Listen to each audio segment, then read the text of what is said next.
సభకి విచ్చేసిన నాన్నదమ్ములకి, ఆడపడుచులకి, అక్క చెల్లెళ్ళకి, తల్లులకి,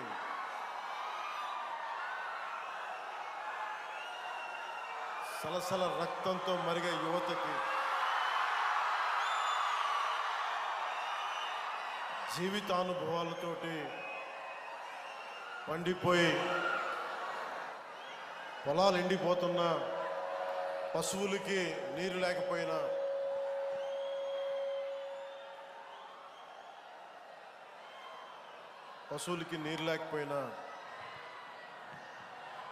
అన్ని బాధల్ని దిగమింగుకునే ప్రకాశం జిల్లా రైతాంగానికి నా హృదయపూర్వక నమస్కారం. వేదిక పైన ఆసీనులై ఉన్న పెద్దలు, సోదరులు, శ్రీ జిల్లా ఇన్ఛార్జ్ మంత్రి శ్రీ ఆనం రామనారాయణ రెడ్డి గారికి, గౌరవ దేవాదాయ శాఖ మంత్రి వారికి నా హృదయపూర్వక నమస్కారం. ఇందాక వారు చెప్పినట్టుగా నేను ప్రభుత్వ ఉద్యోగి కొడుకునవ్వబట్టి ప్రకాశం, నెల్లూరు దాదాపు ఒక 5-6 ఆంధ్రప్రదేశ్లో ఉన్న జిల్లాలని మా నాన్నగారి ఉద్యోగ రీత్యా ఇవన్నీ తిరగటం జరిగింది. సో అలాంటి నెల్లూరులో మేము ఉన్నప్పుడు విఆర్ కాలేజీలో చదువుతున్న సీట్ కోసం 10th అయిన తర్వాత ఇప్పుడు దాకా తెలీదు, ఆనం రామనారాయణ రెడ్డి గారికి వారి విద్యార్థి నాయకులుగా ఉండేవాళ్ళం. సో వారికి నాకు సీట్ రావడానికి ఆనం వివేకానంద రెడ్డి గారు నా కజిన్ ద్వారా హెల్ప్ చేశారు నాకు. సో వారికి ఎప్పుడు థ్యాంక్స్ చెప్పుకునే అవకాశం రాలేదు. ఈరోజు వారికి సభాముఖంగా నా కృతజ్ఞతలు తెలియజేస్తాను. అలాగే దోలా బాల వీరాంజనేయ స్వామి గారికి, గౌరవ సామాజిక సంక్షేమ వికలాంగుల వృద్ధుల సంక్షేమం సచివాలయ గ్రామ వాలంటీర్ల శాఖ మంత్రి వారికి నా హృదయపూర్వక నమస్కారం. అలాగే వేదిక పైన ఆశీనులైన పార్లమెంట్ సభ్యులు శ్రీ మాగంటి శ్రీనివాసులరెడ్డి గారు, వీరికి ప్రత్యేకించి మాగుంట కుటుంబీకులతోటి నా చిన్నప్పటి నుంచి చాలా ప్రత్యేకమైన బంధం ఉంది. వారికి, మా నాన్నగారికి వారు కావాల్సిన స్నేహితులు. సో వారికి నా ప్రత్యేకమైన కృతజ్ఞతలు, నమస్కారం. అలాగే గౌరవ శాసనసభ్యులు మార్కాపురం శ్రీ కందుల నారాయణ రెడ్డి గారికి నా హృదయపూర్వక నమస్కారం. గౌరవ శాసనసభ్యులు ఒంగోలు శ్రీ దామచర్ల జనార్దన్ రావు గారికి, అలాగే సంతనూతులపాడు శ్రీ బిఎన్ విజయ్ కుమార్ గారికి, గౌరవ శాసనసభ్యులు కనిగిరి శ్రీ ఉగ్ర నరసింహారెడ్డి గారికి, గౌరవ శాసనసభ్యులు గిద్దలూరు ముత్తుముల అశోక్ రెడ్డి గారికి, శ్రీ నూకసాని బాలాజీ గారికి, చైర్మన్ ఏపీ పర్యాటక అభివృద్ధి సంస్థ, అలాగే శ్రీ మారెడ్డి శ్రీనివాసరెడ్డి గారికి, చైర్మన్ వ్యవసాయ మిషన్, అలాగే సెంట్రల్ యూనివర్సిటీ, హైదరాబాద్ సెంట్రల్ యూనివర్సిటీలో విద్యార్థి నాయకుడిగా పోరాటాలు చేసి జనసేన నాయకుడిగా గుర్తింపు సెక్రటరీగా ప్రధాన కార్యదర్శిగా ఉండి శ్రీ చైర్మన్ మాల సంఘ సంక్షేమ సంస్థకి చైర్మన్గా ఉన్న జనసేన నాయకులు శ్రీ పెదపూడి విజయ్ కుమార్ గారికి హృదయపూర్వక నమస్కారాలు. శ్రీమతి బి లక్ష్మీదేవి గారికి, మండల పరిషత్ అధ్యక్షురాలు శ్రీ నారు బాప్నారెడ్డి గారికి, జడ్పీటీసీ, శ్రీ దయ్యాల నాగగురు బ్రహ్మం గారికి, సర్పంచ్. అలాగే ఈ జేజీఎం జరుగుతుంది దీన్ని ముందుకి బలంగా తీసుకెళ్లిన ప్రిన్సిపల్ సెక్రటరీ పంచాయతీరాజ్ అండ్ గ్రామీణాభివృద్ధి శాఖ శ్రీ శశిభూషణ్ గారికి, అలాగే జిల్లా కలెక్టర్, జిల్లా మ్యాజిస్ట్రేట్ ప్రకాశం జిల్లా గోపాలకృష్ణ రోనంకి గారికి, శ్రీ ఏఆర్ దామోదర్ గారికి, గౌరవ జిల్లా పోలీస్ అధికారి సూపరింటెండెంట్ ఆఫ్ పోలీస్, అలాగే శ్రీమతి పి గాయత్రీదేవి గారికి, ఇంజనీరింగ్ చీఫ్ గ్రామీణ తాగునీటి సరఫరా, శ్రీ డి హరేరామ్ నాయక్ గారికి, చీఫ్ ఇంజనీర్ గ్రామీణ తాగునీటి సరఫరా, అలాగే కృష్ణతేజ గారికి, కమిషనర్ పంచాయతీరాజ్ గ్రామీణాభివృద్ధి, వెంకటకృష్ణ గారికి ఓఎస్డి, ప్రత్యేకించి మీ అందరికీ నా హృదయపూర్వక నమస్కారాలు, హృదయపూర్వక ధన్యవాదాలు.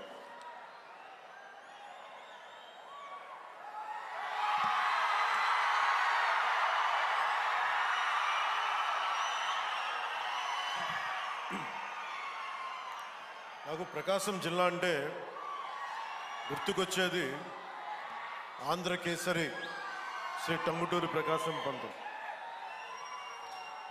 ధైర్యం లేని సమాజంలో ధైర్యాన్ని నూరిపోసినాం. సైమన్ కమిషన్కి ఆ రోజున ఎదురొడ్డి నిలిచి కాల్చుకోండి అని చొక్కా తీసి ఛాతీని చూపించిన ధైర్యవంతుడు, మొట్టమొదటి రాష్ట్ర తొలి ముఖ్యమంత్రి. వారికి అలాంటి నేల ఇది. ఈ నేల గురించి అనుకున్నప్పుడల్లా అపారమైన ఖనిజాలు, ఖనిజ వనరులు, బ్లాక్ గ్రానైట్, ఇలాంటి చోట్ల చాలా సందర్భాల్లో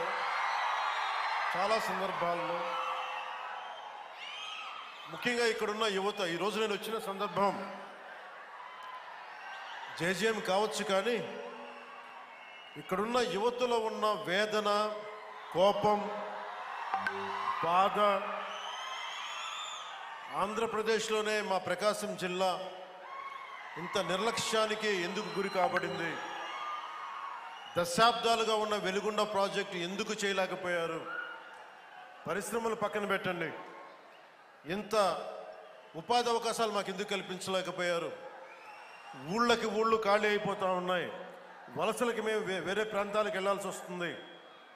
ఇలాంటి నేపథ్యంలో మీ ఆవేదన, మీ కష్టం, మీ బాధ బాగా అర్థం చేసుకున్నవాడిని. ఇక్కడ ఉన్నది నేను ఒంగోలు జిల్లాలో ఒక 2 సంవత్సరాలు ఉన్నాను. ఒంగోలు టౌన్లో ఒక 6 నెలలు కనిగిరిలో ఉన్నాం.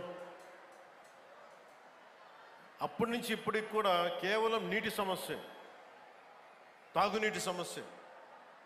ఆ తాగునీటి ముఖ్యంగా కనిగిరిలో పనిచేసేటప్పుడు 6 నెలల్లో ఎందుకు వెళ్ళిపోవాల్సి వచ్చింది అంటే, మోకాళ్ళు వంగిపోతాయి, వెన్నెముక వంగిపోద్ది, ఈ ఫ్లోరైడ్ సమస్య ఉందని చెప్పి మేము ఇక్కడి నుంచి వెళ్ళిపోవాల్సి వచ్చిన పరిస్థితి. అందుకని నాకు ఆ కష్టం అప్పటి నుంచి ఇప్పుడు దాకా నా గుండెలో ఉండిపోయింది.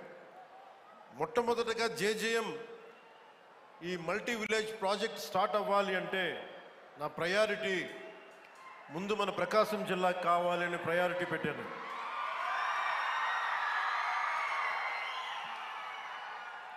అలాగే మీకు గత ప్రభుత్వం మీకు ఏం చేసింది, ఎలా ప్రవర్తించారు మీ అందరికీ తెలుసు. మన జిల్లాకు సంబంధించి వెలిగొండ ప్రాజెక్టుకి ఒక 4,000 కోట్ల రూపాయలు కావాలి. దాంట్లో మేజరు ఎవరైతే భూపరిహారానికి కావాలి, వాళ్ళు అప్పులు తీసుకున్నారు. రాష్ట్రం మీద లక్షల కోట్ల అప్పులు తీసుకున్నారు, కానీ మనకు ఒక వెలిగొండ ప్రాజెక్ట్ తేలేకపోయారు. అలాగే గత ప్రభుత్వం జలజీవన్ మిషన్ అనేది దాహం తీర్చేది, గంగమ్మ తల్లి మనకి దాహం తీర్చేది, మన పంట పొలాలకి జీవం పోసేది, పంట పండించి మన ఒంట్లో సత్తువు నింపేది. అలాంటి గంగా సమానమైన నదీ జలాలు ఉండాలి. జలజీవన్ మనకి జలజేయం అనేది ప్రధానమంత్రి గారు చాలా గుండెల్లోకి ఎత్తుకొని భుజాల మీదకి ఎత్తుకున్న ఈ స్కీమ్ ఇది. అలాంటి స్కీమ్కి ఈ రోజున మాట్లాడితే గత పాలకులు మళ్ళీ రౌడిజం చేయడానికో గుండాగర్దీ చేయడానికో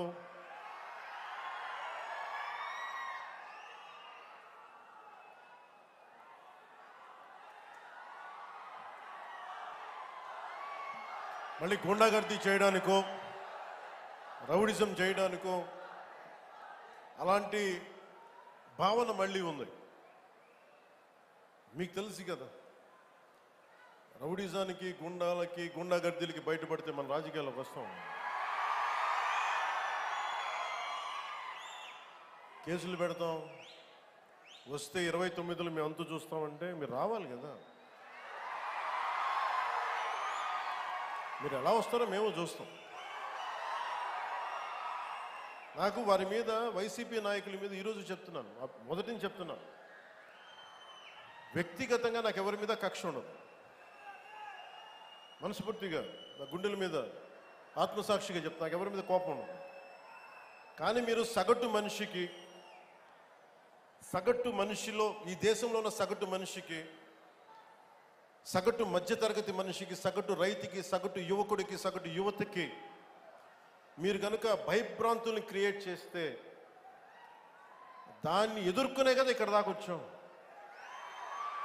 మీకు 151 సీట్లు వచ్చినప్పుడు కదా, నేను 2 చోట్ల ఓడిపోయినప్పుడు కదా మేము ఎదుర్కొని బలంగా నిలబడింది.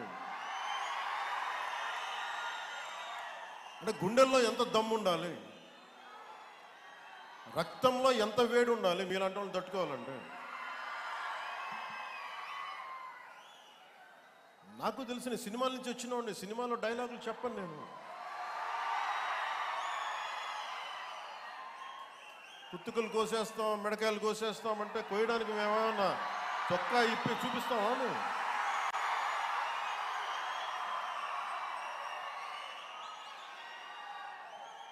నేను సినిమాలో డైలాగులు చెప్పడానికి కూడా ఇబ్బంది పడతాను. సింహం గడ్డంగి తీసుకుంది, మేము గడ్డంగి తీసుకోలేదు. ఇది సరదాగా ఉంటాయి, మిమ్మల్ని చీరప్ చేయడానికో సరదాగా చేయడానికి. నిజంగా గడ్డం గీసుకుంటే ఎంత దరిద్రంగా ఉంటుంది చూడండి, ఆలోచించండి. స్నానం చేయకుండా, మట్టి కొట్టుకుంటా. అంటే ఇవన్నీ ఏంటంటే సినిమాల్లో చెప్పిన డైలాగులు. అవి ఎందుకు చెప్తున్నానంటే సందర్భానుసారంగా చెప్తున్నాను. ఖచ్చితంగా మీరు అద్భుతమైన పాలన చేసి కనుక ఉండుంటే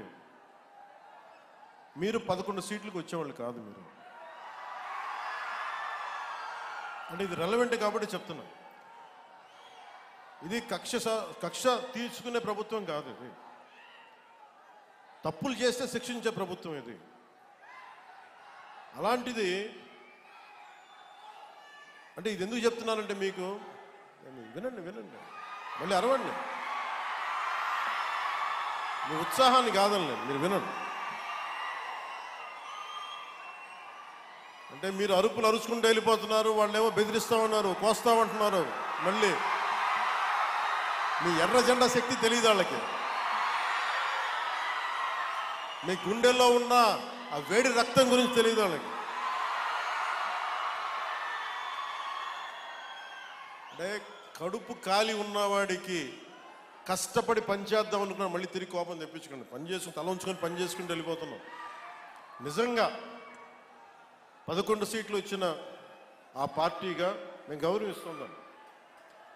ఈ ప్రభుత్వం గౌరవ ముఖ్యమంత్రి శ్రీ నారా చంద్రబాబు నాయుడు గారి నాయకత్వంలో ఉన్న ఎన్డీఏ కూటమి నడుపుతున్న ఈ ప్రభుత్వంలో తప్పులుంటే ఖచ్చితంగా చెప్పండి. ఖచ్చితంగా చెప్తే మేము సరిదిద్దుకుంటాం, లేదా వివరణిస్తాం. అంతేగాని మేము కుత్తుకులు కోసేస్తాం, రంపాలు తెస్తాం, రంపాలు పెట్టి కుత్తుకులు కోస్తామంటే మీకు తెలుసు కదా, అలాంటి వాటికి తాటాకి చప్పుళ్ళకి మేము భయపడం. సో జల్ జీవన్ మిషన్కి 2019 నుంచి 2024కి నరేంద్ర మోదీ గారి ఆధ్వర్యంలో నాయకత్వంలో ఉన్న కేంద్ర ప్రభుత్వం మన రాష్ట్రానికి 26,000 కోట్ల రూపాయలు శాంక్షన్ చేసింది, మనకి ఖర్చు పెట్టమని. మీరు ఊహించండి ఎంత ఖర్చు పెట్టారో వీళ్ళు. 26,000 కోట్లు మొత్తం ఇస్తామంటే దానికి మ్యాచింగ్ గ్రాంట్ ఇవ్వకపోవడం వల్ల 4,000 కోట్ల రూపాయలు ఖర్చు చేయగలిగింది. ఆ 4,000 కోట్ల రూపాయలు పోని కనీసం కొన్ని ఊళ్ళకి దాహం తీర్చారా అంటే అది కూడా తీయలే. ఆ 4,000 కోట్లకి పైపులు వేసుకున్నారు అంతే. పైపులు వేశారు. ఇప్పుడు పైపులు వేస్తే వాటర్ సోర్స్ చూపించాలి కదా. ఎక్కడి నుంచి నీళ్లు పట్టుకొస్తున్నావు, చెరువు నుంచా, కుంట నుంచా, ఎక్కడి నుంచి పట్టుకొస్తున్నావు అంటే అవి కూడా చేయలే. పైపులు వేసి కూర్చోబెట్టారు. ఎప్పుడు మనకి ఉపరితలం నుంచి మన సర్ఫేస్ వాటర్ ఎప్పుడు వస్తుందని. దీనివల్ల ఆ 4,000 కోట్లు కూడా చాలా వరకు వృధా అయిపోయింది. ఈ రోజున జేజేఎం మెషిన్ ఆగిపోతుంది. ఈరోజు మనం కూటమి ప్రభుత్వం ఎందుకు ఇంత బలంగా ఉన్నామంటే మీరు మా మీద పెట్టిన నమ్మకానికి అన్నదమ్ములు, ఆడపడుచులు, యువత, పెద్దలు, పిన్నలు, రైతాంగం, మధ్యతరగతి అందరూ నమ్మి ఓటేస్తే జల్ జీవన్ మిషన్ పథకాన్ని మేము ఆపేస్తున్నాం అని కేంద్ర ప్రభుత్వం చెప్పారు. మాకు కంటిన్యూ చేయాలని లేదు మాకు. ఎందుకంటే నీళ్ళు ఇవ్వడం అనేది స్టేట్ సబ్జెక్ట్. ఇది ఇన్ని రాష్ట్రాల మీద మాకు భారం అయిపోతుంది, మేము ఇవ్వలేమంటే ముందు నేను వెళ్ళి బిఆర్ పాటిల్ గారిని కలిసి, జలశక్తి మినిస్టర్, కేంద్ర మంత్రివర్యులు వారిని కలిసి వివరించాను. సార్, గత ప్రభుత్వంలో 26,000 కోట్లు మీరు ఇస్తే మేము 4,000 కోట్ల గత ప్రభుత్వం ఖర్చు పెట్టింది. అది కూడా ఇంత అవకతవకలుగా. ఈ రోజున కనుక మీరు ఇవ్వకపోతే మాకున్న సమస్యలు విని మన ప్రకాశం జిల్లా వెలుగొండ ప్రాజెక్ట్ దగ్గర నుంచి మన పల్నాడు, అలాగే మనకి అనంతపురం, శ్రీకాకుళం ఎక్కడైతే ఉన్నాయో అన్ని దాదాపు మేజర్గా ఇవి, మిగతా అన్నిటికీ అన్ని ఎక్కడైతే నీటి ఎద్దడి ఎక్కువ ఉందో వీటన్నిటికీ దాదాపు ఒక 83,000 కోట్లు, 84,000 కోట్లు అవసరం అవుద్ది. 26,000 కోట్లు కూడా సరిపోదనంటే వాళ్ళు అసలు మేము రూపాయి కూడా ఇవ్విచ్చే పరిస్థితిలో లేము, అంత ఇబ్బందులో ఉన్నామంటే కేవలం మనం 151 సీట్లు ఇచ్చాం కాబట్టి, ఎన్డీఏ కూటమిని గెలిపించాం కాబట్టి మా గొంతు బలంగా, మా గళం బలంగా వినిపిస్తే తర్వాత గౌరవ ముఖ్యమంత్రి చంద్రబాబు నాయుడు గారు, నేను ఇంకొకసారి మరోమారు జలశక్తి మినిస్టర్ గారి దగ్గరికి వెళ్ళి ప్రధానమంత్రి గారికి వారికి చేస్తే ఈ రోజున జేజేఎం ప్రాజెక్ట్ మొదటి విడత మనకి 1,390 కోట్లతోటి మన ప్రకాశం జిల్లాలో మొదలు పెడుతున్నామంటే దానికి మీరు మా మీద పెట్టుకున్న నమ్మకం, కేంద్ర ప్రభుత్వం మన మీద ఉంచిన నమ్మకం.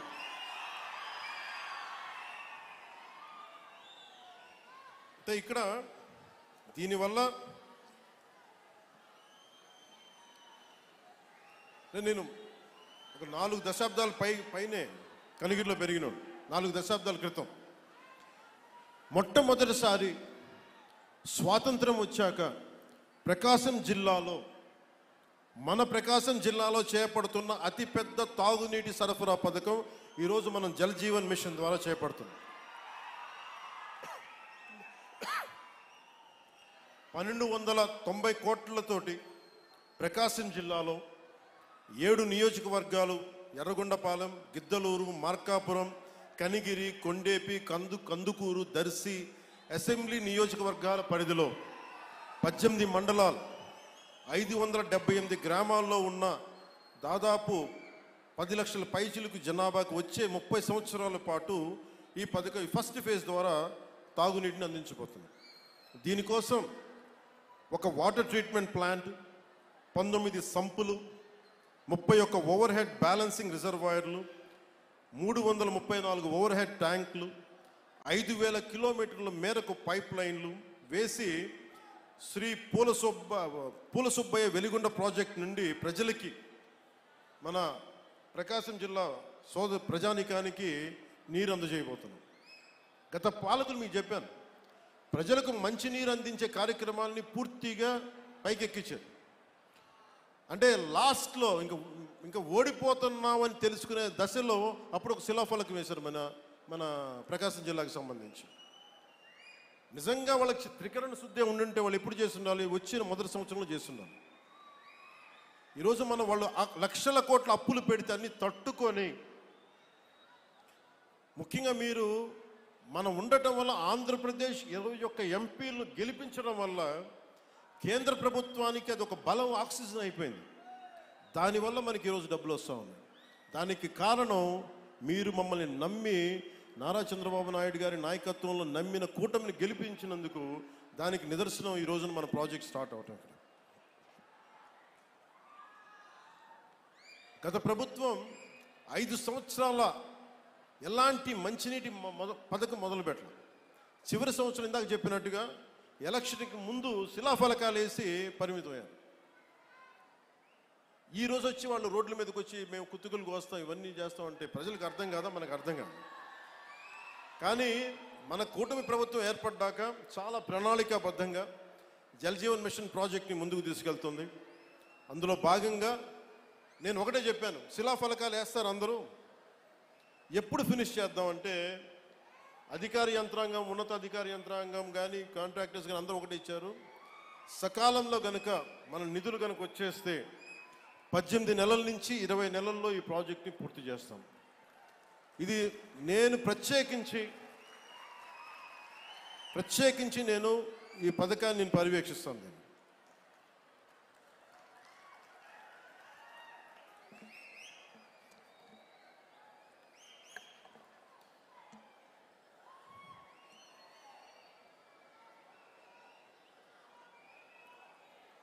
అలాగే మార్కాపురం లక్ష్మీ చెన్నకేశవ స్వామి ఆలయం భూములు మంచి గొడవ ఉందా? దేవాదాయ శాఖ మంత్రి గారు ఉన్నారు ఇక్కడే, వారి దృష్టిలో కూడా పెడుతున్నాను. అంటే ఆలయం భూములు అనగానే భగవంతుడి భూములు కదా దోచేద్దామని అందరికీ తేలిగ్గా ఉండదు. తరతరాలు లేచిపోతాయి, జాగ్రత్త. అంటే భూములు మిగిలితే మీరుండరు, తర్వాత రాజుల సొమ్ము రాళ్లపాలెం భూమి శాశ్వతం, మన శాశ్వతం కదా. అందుకని దయచేసి దేవాదాయ శాఖ భూముల జోలికి వెళ్ళకండి. అలాగే వైసీపీ హయాంలో ఈ భూదోపిడీ హద్దులు దాటేసింది. భూమి కనిపిస్తే దేవాలయ భూములు కానీ, అటవీ భూములు కానీ, ఖాళీ భూములు కానీ, ఎక్కడ ఖాళీ భూమి కనపడితే అక్కడ గత ప్రభుత్వ పాలకులు గద్దల్లా వాలిపోయి ఆక్రమించారు. దేవుడి భూములను కూడా అక్రమంగా రిజిస్టర్ చేయించుకున్నారు. ఈ వ్యవహారం మీద ప్రభుత్వం దృష్టి సారించింది. ఆక్రమణకు గురైన దేవాలయాల భూములు తిరిగి వెనక్కి తీసుకునే ప్రక్రియని ఇప్పటికే ప్రారంభించాం. దేవాలయ భూములకు రక్షణ కల్పించే బాధ్యతను కూడా కూటమి ప్రభుత్వం తీసుకుంది. అలాగే వెలిగొండ ప్రాజెక్టుకి నాకు నిజంగా చాలా సంవత్సరాల నుంచి, గత 15 సంవత్సరాల నుంచి నా కోరిక ఒకటే, నా ఆశ చెప్తున్నాను. మీరు ఇక్కడ పారిశ్రామికీకరణ జరగాలి, ఇండస్ట్రియలైజేషన్ జరగాలి. ఇక్కడున్న యువతకి, ఆడపడుచులకి ఉపాధి అవకాశాలు ఎక్కువ మెండుగా పెరగాలి. అందుకని ముందుగా నీళ్లు కావాలి ఇక్కడ. వాటితో పాటు శ్రీశైలం నుంచి కాకుండా ముందు వెలిగొండ ప్రాజెక్టు కనుక అయిపోతే మనకి పారిశ్రామిక అవసరాలకు కూడా మనకి నీటి సరఫరా చేయగలం. దానివల్ల ఉపాధి అవకాశాలు మరింత మెరుగవుతాయి. అంటే నేను చూస్తుంటే ఇందాక చూసిన 1290 కోట్లు ఫస్ట్ ఫేజ్ ప్రాజెక్టుకి. లాస్ట్ ఎలక్షన్ తీసుకుంటే మన ప్రకాశం జిల్లానే 2000 కోట్లు ఖర్చు పెట్టారేమో అందరూ కలిపి. అంటే ఒక్కొక్క నియోజకవర్గానికి 150 కోట్లు కూడా ఖర్చు పెట్టారండి. అంటే డబ్బు ఉంది ఇక్కడ మన ప్రకాశం జిల్లా, కాకపోతే అది ప్రజలకి వెళ్ళట్లా, పైపైన జరుగుతుంది. మీరు కనుక నన్ను నమ్మి మన కూటమి ప్రభుత్వాన్ని నమ్మితే నాకు కొంచెం సమయం కావాలి. మీ తరపున పోరాటం చేయడానికి నాకు కొంచెం సమయం కావాలి. అందుకని ఉపాధి అవకాశాలు మనకు వచ్చేలాగా ఒక ఎలక్షన్కి 150 కోట్లు ఖర్చు పెట్టగలుగుతున్నప్పుడు ఒక ప్రాజెక్టు ఫినిష్ చేయడానికి 800 కోట్ల రూపాయలు ఖర్చు పెట్టగలిగితే వెలిగొండ ప్రాజెక్టు ఆ భూపరిహారానికి ఇవ్వగలిగితే మనం ప్రాజెక్ట్ అయిపోద్ది. కానీ వాటి డబ్బులు లేక ఇట్లా అయిపోద్ది. దానికి ఏంటంటే డబ్బులకి ఆశ పడకుండా, మీరు ఎన్నికల్లో డబ్బులు పెట్టుకొని గెలవండి, అభ్యంతరం లేదు. కానీ మీరు గెలిచినా, డబ్బులు పెట్టి గెలిచినా కానీ ప్రజలకు ఉపయోగపడేలా పాలన జరిగితే అది నేను దాన్ని కూడా వదిలేయచ్చు. అలాంటి పరిస్థితుల్లో తీసుకెళ్ళాలి అంటే ఈ రోజున పొలిటికల్ ప్రాసెస్ డబ్బులు పెడితే తప్ప ఎలక్షన్లు గెలిచే పరిస్థితుల్లో లేదు. కానీ డబ్బులు పెట్టి ప్రజలకి సేవ చేయాలని కోరుకున్నాను. ఎందుకంటే ఉన్న లోపల వ్యవస్థ చాలా లోపలికి వెళ్ళిపోయింది. డబ్బు పరంగా చేస్తే తప్ప ఎలక్షన్లు రావాలి. నేను కోరుకుంటుంది యువత కనుక మీరు ఇదే ఉత్సాహం, ఇదే శక్తి గత ఎన్నికల్లో ఎలా ఇచ్చారో పాలనలో కూడా మీరు అదే గనక ఇవ్వగలిగితే, అదే భరోసా గనక మీరు చూపించగలిగితే, ఈ మనకి వలసలు లేని ప్రకాశం జిల్లా నేను కోరుకుంటున్నాను. సమృద్ధిగా నీరు లభించే ప్రకాశం జిల్లాను కోరుకుంటా ఉన్నాను. దానికి కావాల్సిందల్లా మీ ఆశీర్వాదాలు కావాలి, మీ అండదండలు కావాలి. అలాగే కూటమి ప్రభుత్వం నాకు గౌరవ ముఖ్యమంత్రి చంద్రబాబు నాయుడు గారికి కానీ, భారతీయ జనతా పార్టీ నాయకులకు కానీ, నరేంద్ర మోదీ గారికి కానీ చాలా బలమైన అవగాహన ఉంది, పరస్పర గౌరవం ఉంది. ఎవరు ఏమి కాంట్రిబ్యూట్ చేశారో మాకు చాలా క్లారిటీ ఉంది. కానీ అది ఈ రోజున అది పంచాయతీ స్థాయికి దాకా వెళ్ళాలి. పంచాయతీ స్థాయి దాకా జనసేన పార్టీ ఏం చేసింది, క్షేత్రస్థాయిలో జనసేన నాయకులకి గౌరవం ఇవ్వటం, అలాగే జనసేన నాయకులు తెలుగుదేశం నాయకులు గౌరవం ఇవ్వటం, లేదా అందరం కలిసి మన ముగ్గురు భారతీయ జనతా పార్టీ నాయకులతో కూర్చొని మాట్లాడటం. సమస్యలు వస్తాయి, ఒక్కోసారి ఇబ్బందులు ఉంటాయి, కానీ వాటిని అధిగమించి ముందుకెళ్ళటమే మన లీడర్షిప్ క్వాలిటీ. అందుకని దయచేసి అందరం, నాకు గౌరవ ముఖ్యమంత్రి నారా చంద్రబాబు నాయుడు గారికి కానీ పదే పదే చెప్తా ఉన్నాను. దేనికి చెప్తున్నానంటే, ఇంకొకళ్ళు వస్తారని భయం లేదు మాకు, వాళ్ళు రారని మాకు తెలుసు. కానీ ఒక పని చేసేటప్పుడు రోజు లాక్కుంటా, పీక్కుంటా, లాక్కుంటా, తిట్టుకుంటా, అంటే ఒక సామెత ఉంటుంది కదా, తల్లిదండ్రులు తిట్టుకుంటా లేస్తే పిల్లలు కొట్టుకుంటా లేస్తారు. అలాగా నాయకులు ఎప్పుడు పరస్పరం తిట్టుకుంటా, ఒకళ్ళు పొడుచుకుంటా ఉంటే వేదిక పైన నాయకులకు కానీ, రాష్ట్ర స్థాయిలో ఉన్న నాయకులందరికీ కూడా మా అందరి బాధ్యత, మీరు మా మీద భరోసా పెట్టారు. మీరు లేకపోతే 151 సీట్స్ అవుట్ ఆఫ్ 175 ఎలా వస్తాయి? 94% స్ట్రైకింగ్ రేట్, 93% కూటమికి, జనసేనకి 100% స్ట్రైకింగ్ రేట్. ఇవన్నీ ఎందుకు ఇచ్చారు? నేను పదే పదే సభలు ఇదే చెప్తున్నాను, కూటమికి కూడా ఇదే చెప్తున్నాను, కూటమి నాయకులందరికీ కూడా. దయచేసి దీన్ని ఒకళ్ళు ఎక్కువ ఒకళ్ళు తక్కువ కాదు, అందరం చాలా అవసరం, ఒకళ్ళకొకళ్ళు అందరం చాలా అవసరం. నేను గతంలో కూడా చెప్పాను, గౌరవ ముఖ్యమంత్రి గారిని లాస్ట్ టైము గత ప్రభుత్వం ఆయన జైలు పాలు చేసినప్పుడు కొద్దిమంది జనసేన పార్టీకి సంబంధించిన మద్దతుదారులు ఏదో మాట్లాడితే, తెలుగుదేశం పార్టీని దయచేసి అలా బలహీనంగా చూడకుండా, చాలా బలమైన పార్టీ, దాన్ని గొడవ పెట్టకండి, అలా ఇంత నేను గౌరవించాను. అంటే మీకు అడ్వర్సిటీ రివీల్స్ ట్రూ క్యారెక్టర్ అంటాం. ప్రతికూలత పరిస్థితుల్లో మీరేంటి, ప్రతికూల పరిస్థితుల్లో నీ సత్తా ఏంటి, అది కదా. అంటే కష్టాలు ఉన్నప్పుడు నేను ఏం చెప్తున్నానంటే, మేము ఏ రోజు కూడా ఏ పార్టీని తగ్గించలేదు, తెలుగుదేశాన్ని ఏ రోజు తగ్గించలేదు. భారతీయ జనతా పార్టీ నాయకత్వం లేకపోతే, అండదండ లేకపోతే ఈరోజు జేజేఎం రాదు. ఈ రోజున తెలుగుదేశం పార్టీ లేకపోతే, నా గౌరవ ముఖ్యమంత్రి గారు లేకపోతే ఈ ఫైనాన్స్ ఇంత ప్రణాళికాబద్ధంగా చేయలేం. నాకు అనుభవం లేదు, నాకు పోరాటం చేసే శక్తి ఉంది. అంటే ఒక పని చెయ్యాలి అంటే ఇన్ని శక్తులు గుమిగూడాలి. అన్ని వేళ్ళు ఒకలా ఉండవు, కానీ ఏ వేలికి ఈ బొట్టనేలు తీసేస్తే ఏం చేస్తాం, ఏకల వీళ్ళకి ఏం చేయలేము. సో ఎవరు ఎక్కువ ఎవరు తక్కువ లేదు, మొత్తం కలిస్తేనే పిడికిలి. కూటమి అంటే పిడికిలి, దీన్ని గుర్తుపెట్టుకోండి. అంతేగాని కూర్చోబెట్టి పంచాయతీ స్థాయిలో ఉన్న జనసేన నాయకులు కావచ్చు, తెలుగుదేశం నాయకులు కావచ్చు, భారతీయ జనతా పార్టీ నాయకులు కావచ్చు, మద్దతుదారులు కావచ్చు, చిన్న చిన్న ఇబ్బందులు ఉంటే అందరం పరస్పరం మాట్లాడుకొని ముందుకు తీసుకెళ్దాం. మన ఆబ్జెక్టివ్, మన గోల్ ప్రజలకి న్యాయం చేయటం. ముఖ్యంగా ప్రకాశం జిల్లా దగ్గరికి వచ్చినప్పటికీ దాహం తీర్చటం. మనులు మాణిక్యాలు అడగట్లా, గొంతు తడపమని అడుగుతున్నారు. గొంతు ఎండుకుపోతుంది, పశువులకి నీళ్లు పెట్టుకోలేకపోతున్నాం. పశువులకి వచ్చిన కొత్తల్లో మొదటి అసెంబ్లీ సెషన్లో నాకు గౌరవ శాసనసభ్యులు, మన పేరు గుర్తులేదు కానీ నాకు అసెంబ్లీలో ఇచ్చారు, మూగజీవాలు ఎండుకుపోతున్నాయన్న, సమ్మర్ వచ్చేస్తుందంటే. ఈరోజు పశువులు నీటి తొట్లు ఎందుకు వచ్చినాయి అంటే, దానికి ప్రకాశం జిల్లాలో మనుషులకి నీళ్లు లేవన్నా దాంతో పశువులు చచ్చిపోతున్నాయంటే, ఆ ఒక్క మాట కదిలించి ఈరోజు పశువులు నీటి తొట్లు వచ్చినాయి మొత్తం మేము. అంటే ఇవన్నీ ఏంటంటే, మేము 15 సంవత్సరాలు స్టెబిలిటీ ఇస్తే తప్ప, ఈరోజు వేసిన మొక్క, ఒక చిన్న మొక్క వృక్షం అవ్వాలంటే 10-15 సంవత్సరాలు పడద్ది. ఒక మామిడి చెట్టు ఈరోజు మొక్క వేస్తుంది రావడానికి 8-10 కనీసం దశాబ్దం పైన తీసుకుంటుంది. అలాంటిది ఈరోజున ఒక పబ్లిక్ పాలసీ చేస్తే, ప్రజలకు ఉపయోగపడే చెయ్యాలి అంటే ఇంతమంది, ఇంత సమయం కావాలి. అందుకే నేను పదే చెప్తా ఉన్నాను, 15 సంవత్సరాలు కలిపి ఉండాలి అని. దయచేసి నన్ను అందరూ కూడా అర్థం చేసుకోండి. నేను ఈరోజు మీకు ప్రకాశం జిల్లా మనకి ఈ సభ సాక్షిగా చెప్తున్నాను, నాకు నా పార్టీ సంక్షేమం కంటే కూడా, కూటమి సంక్షేమం కంటే కూడా నాకు నా ప్రజల సంక్షేమం చాలా చాలా ముఖ్యం. చాలా ముఖ్యం నాకు.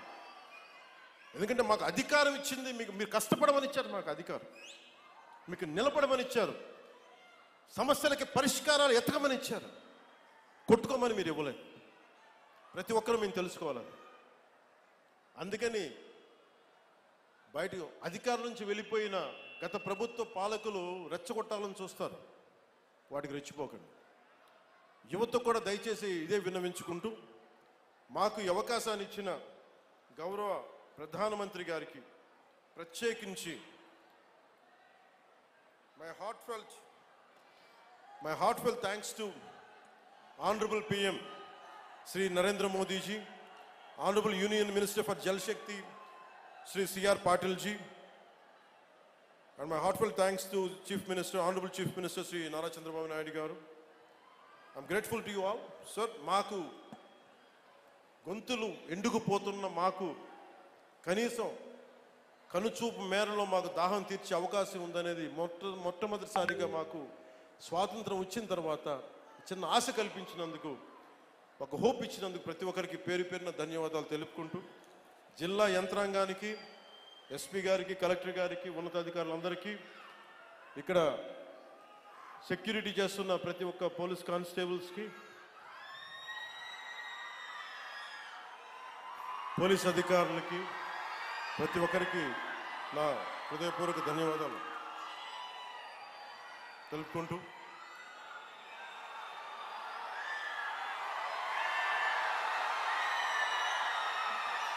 నేను మీకు 2 వాక్యాలు చెప్పి సెలవు తీసుకుంటాను.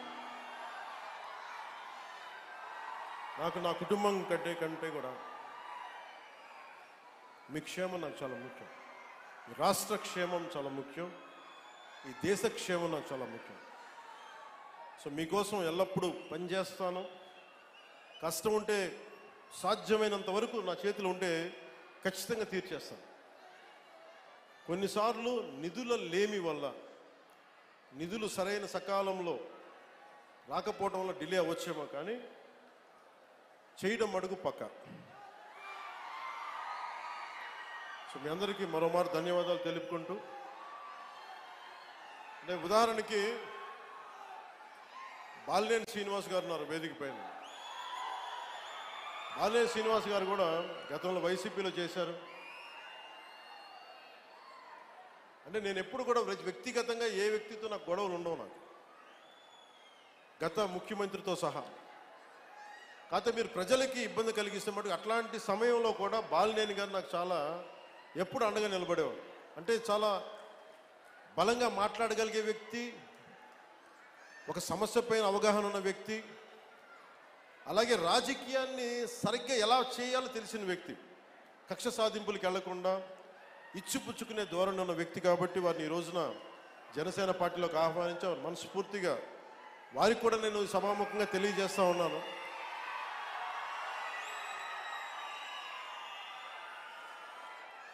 కొత్త కుటుంబ సభ్యులు వచ్చినప్పుడు కొంచెం ఇబ్బందులు ఉంటాయి. వాటన్నిటిని ఇందాక చెప్పినట్టుగా రాష్ట్ర క్షేమం కోసం, మన ప్రకాశం జిల్లా సమస్యల కోసం అందరం కలిసికట్టుగా పనిచేద్దామని తెలియజేసుకుంటూ సెలవు తీసుకుంటూ, జై భారత్, జై హింద్.